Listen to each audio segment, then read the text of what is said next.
Ecuador es un país rico culturalmente, dotado de múltiples leyendas y un llamativo folclore. En el caso de este último, se puede afirmar que llega a adoptar muchas formas, y existe además un folclore distinto conectado a las áreas individuales de cada persona, ciudades e incluso en los propios barrios.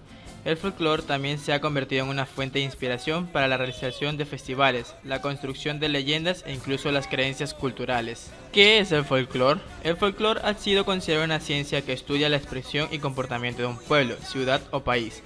En este sentido, el folclore se encarga de mostrar las tradiciones, costumbres, conducta que llega a identificar a cada individuo o grupo social.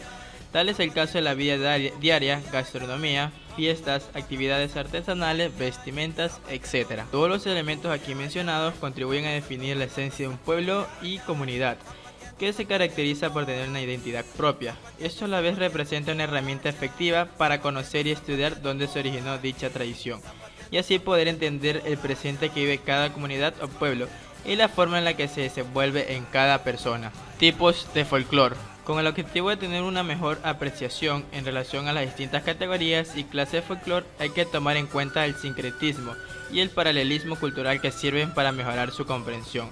Asimismo, la mejor clasificación de folclore abarca los siguientes campos. Tenemos el folclore poético, que abarca canciones, refranes y adivinanzas. Tenemos el folclore narrativo, que abarca el cuento, leyendas, mitos, cachos y chistes. Tenemos el folclore lingüístico, que tenemos la siguiente categoría: el calo, los apodos, los pregones y la mímica.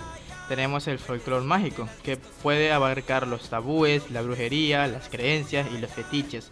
Tenemos el folclore ergológico, que puede abarcar la cerámica, la cocina, el transporte, trabajos manuales en cuero y huesos, pirotecnia, esculturas comestibles como las guaguas de pan. Tenemos el folclore social, que son actos dramáticos, fiestas, bailes, juegos de prenda, disfraces, juegos de competencia. Y por último tenemos el folclore interdisciplinario, que abarca la educación y el psicoanálisis. Historia del folclore.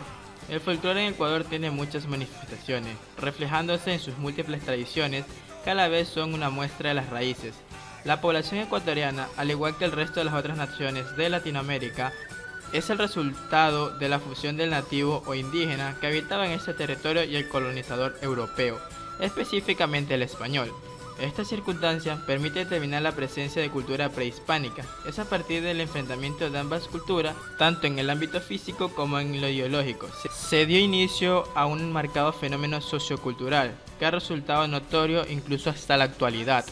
Por ejemplo, si se visita ciudades como Cuenca, en la Sierra Ecuatoriana, se podrán escuchar historias como la piedra encantada, las gárgolas, la lámpara de la viuda, el perro encadenado y las brujas. Buena parte del folclore ecuatoriano fue desarrollado en estas áreas para evitar que los niños lleven a cabo actos incorrectos. Un ejemplo es la leyenda de la piedra encantada. Esta historia fue creada para alejar a los niños de cierta zona de la ciudad, la cual era frecuentada por jóvenes amantes. En el caso de Quito, la ciudad desborda folclore y se puede escuchar tanto leyendas como historias en cada esquina. En este sentido existe una leyenda indígena en torno a la fundación de Quito. La historia cuenta sobre un rey y una estrella fugaz, que tanto el rey y su gente surgieron ante la insistencia de los dioses.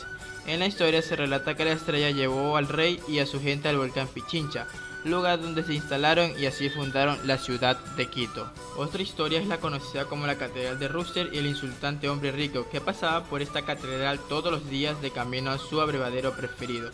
Asimismo se destaca una leyenda popular en torno al edificio del atrio o la iglesia de San Francisco.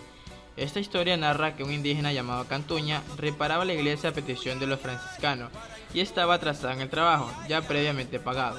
De esta manera, y motivado por la desesperación, Cantuña hizo un trato con el diablo. Para terminar a tiempo, el indígena a cambio le ofreció su alma. Los obreros del diablo terminaron la iglesia a tiempo, pero Cantuña escondió una piedra y así no perdió su alma. También se puede destacar la música ecuatoriana, la danza ecuatoriana, entre otros. Hasta aquí un poco del folclore ecuatoriano. El atrio o la iglesia de San Francisco. Esta historia narra que un indígena llamado Cantuña reparaba la iglesia a petición de los franciscanos y estaba atrasado en el trabajo, ya previamente pagado. De esta manera, y motivado por la desesperación, Cantuña hizo un trato con el diablo. Para terminar a tiempo, el indígena a cambio le ofreció su alma. Los obreros del diablo terminaron la iglesia a tiempo, pero Cantuña escondió una piedra y así no perdió su alma. También se puede destacar la música ecuatoriana, la danza ecuatoriana, entre otros. Hasta aquí un poco del folclore ecuatoriano.